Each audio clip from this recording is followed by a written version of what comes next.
Hello my friends, diys-by-dar.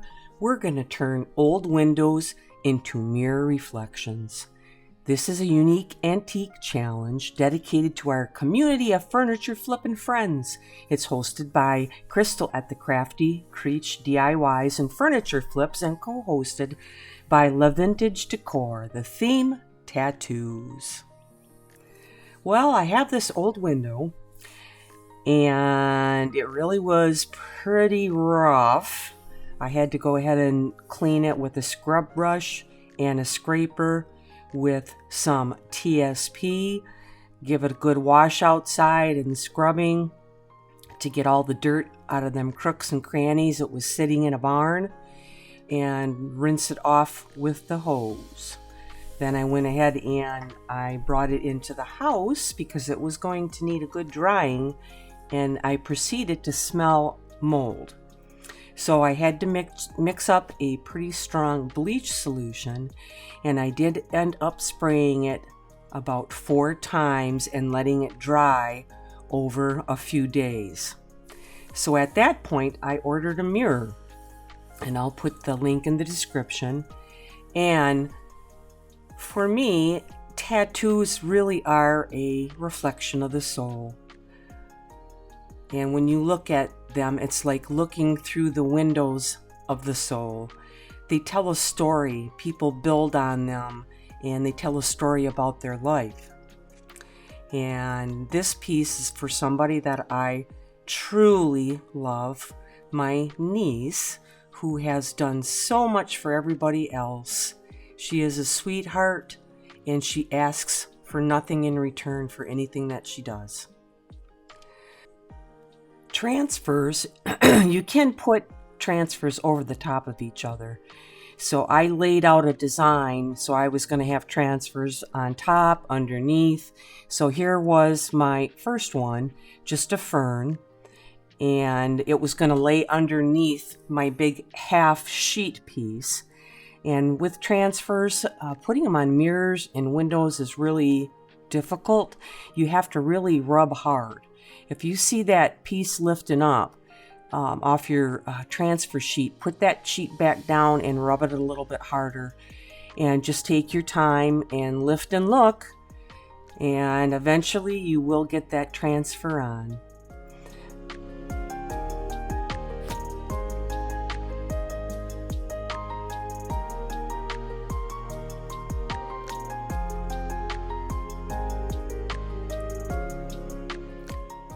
Wiping it off like that just smooths it down a bit and gets some of those loose edges off. You can use a soft cloth for that as well.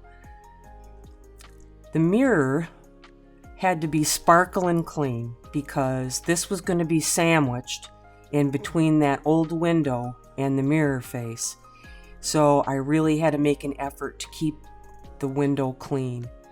Here is the second large piece, and when I get that lined up where I want it, I'm only going to kind of tack down that bottom portion because I have a couple longer poppies on stems that I want to put back behind the transfers, and as well as a big bunch of yellow flowers with some bees on them. So I'm only going to get this in place, and then I'm going to flop that whole thing forward.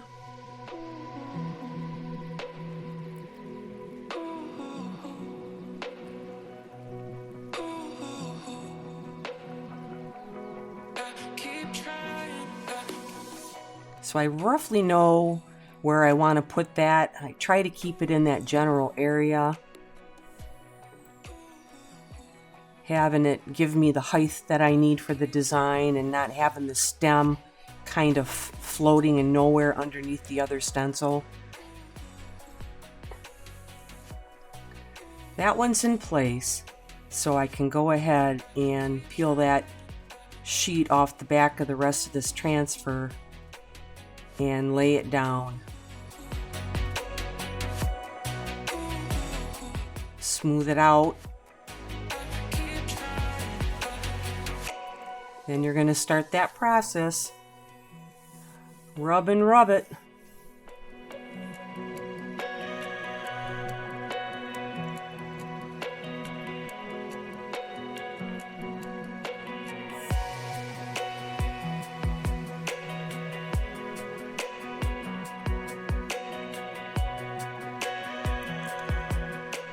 I wanted a little bit more action on the front, and I'm putting a couple ferns on the top of this flowering group.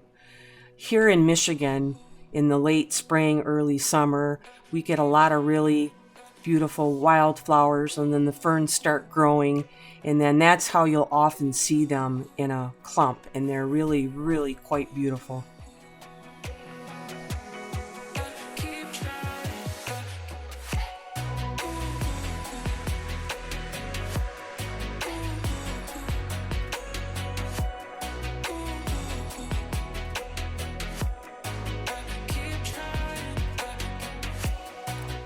I'm ready for the other side, and I didn't realize that there was something wrong until after I lined it up, because you really want to line that up well so it doesn't look broken or odd. And I was rubbing and picking it up and thinking, man, this should be laying down. Then I realized the whole back of the stencil wasn't sticky. So I had to walk away from that, and I went ahead and decided to go ahead and start working on the window. The window was nice and dry. I used some Rust-Oleum chalked paint in coastal blue. It was pretty thick, you can see that. So I didn't really need a lot of sea spray in there.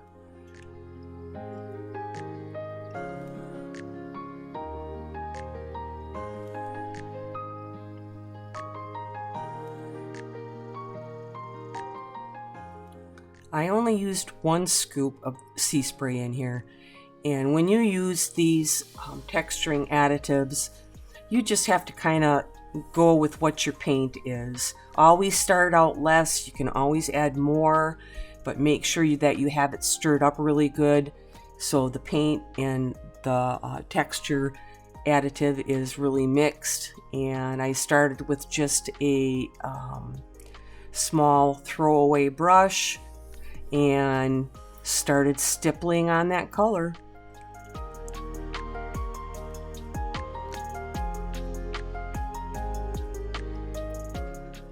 Get the whole window done, and also the back of this window.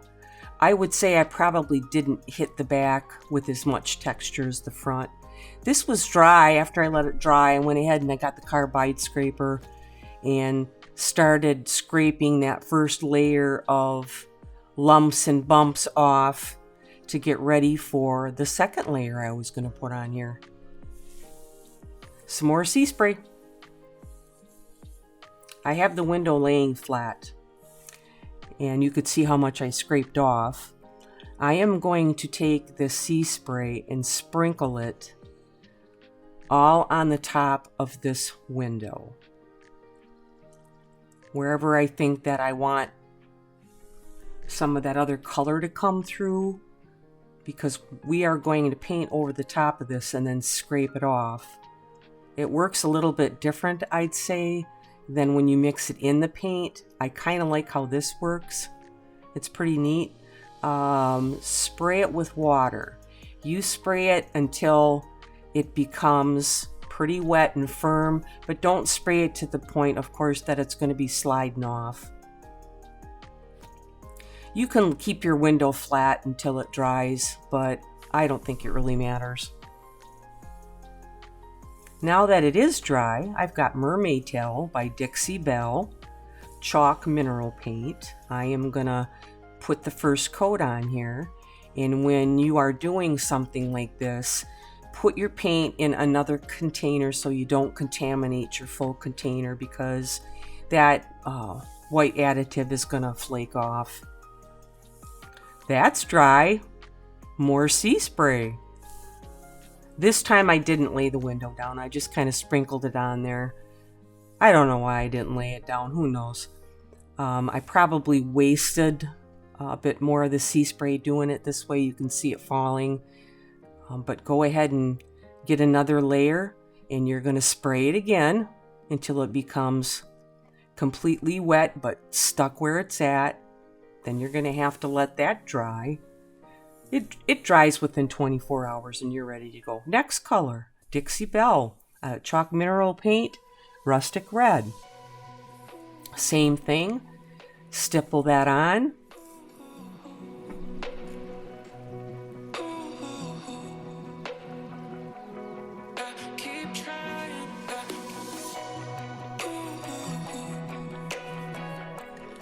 I was letting it dry, and I looked at it, and this window mirror was going to go to the same person that I gave the boohoo chairs to. I had a little bit of that orange left, so I went ahead and added a little bit here and there to maybe hopefully get some of that color to come through, so her chairs would match up with this. This is the fun part. Take your carbide scraper. Now you can take off as much as you want, as little as you want, but it is so cool to hear them big chunks hitting the paper down below you. Yeah, put something underneath, because this is quite a messy process, but it's so fun.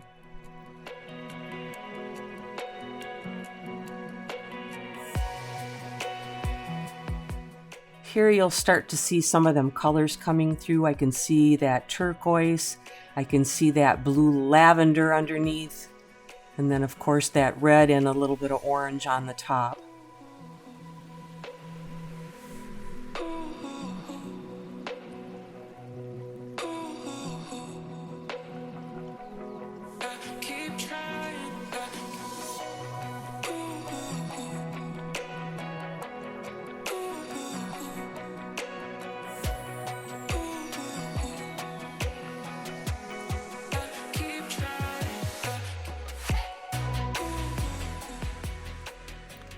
Time to clean the windows. I probably cleaned them about 5 times in between the dust and the paint. They needed a good cleaning.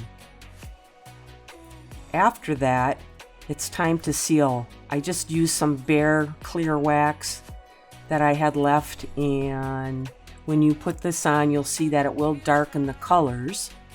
But I forgot to tell you guys, I did this part and I didn't catch it. After this, I went back with just some talc powder and put it on the top, and you just rub it in the surface. And it's going to become one with that wax, so you don't have to worry about that. But it gives it a really cool oxidized look. Now, here's the stencil. I just took some spray, some Loctite adhesive spray, sprayed the entire back. That's the only information I could find on YouTube with what to do with the stencil that doesn't stick on the back. And like, why does that happen? I guess, you know, they can dry out, they can get old. So this maybe just was a bad one. Didn't get any glue on it, it was too old. There it is, Loctite. Making sure my mirror is completely clean before I try to put that stencil down. Hoping for the best here. I made sure I lined it up really well, and where the rest of it fell, the rest of it fell. I needed that line up there in the middle. I did put some poppies in the back, as you can see. And rubbing this was probably twice as hard as the other stencil transfer, trying to get that off and get it stuck on there. I mean, I really had to rub. And these had all these little appendages and little openings in between. So I went super slow. Had to take my time. Rub extremely hard, sometimes with the tip of that little stick.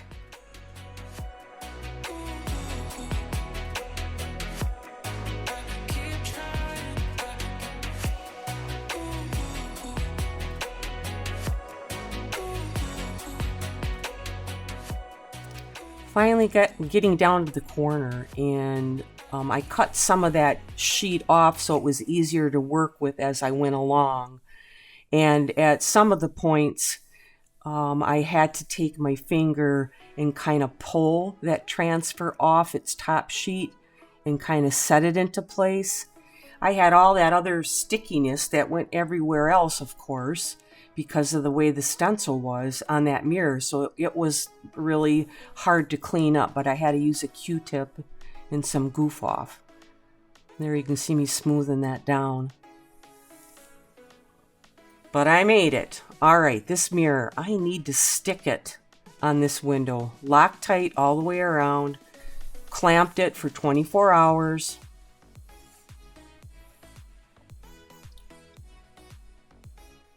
Feels really nice and sturdy, but I'm not going to completely trust that. I am going to go ahead and put some screws in here. I went very careful. I'm actually going in the old holes for where they had the other hanging clips, and I thought for sure they wouldn't put those where they were going to hit that mirror, because I didn't want to crack the mirror after all this. But I went slowly. I didn't feel it come against any glass, so I figured I was pretty safe. And I measured them out, and I went ahead and put 4 screws along the whole outside edge there. And you could see you have 2 choice of hanging. There's that old nasty window. Wow.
Thanks for watching, guys. Please like and subscribe. Crystal and Lavonn, this was a really neat challenge.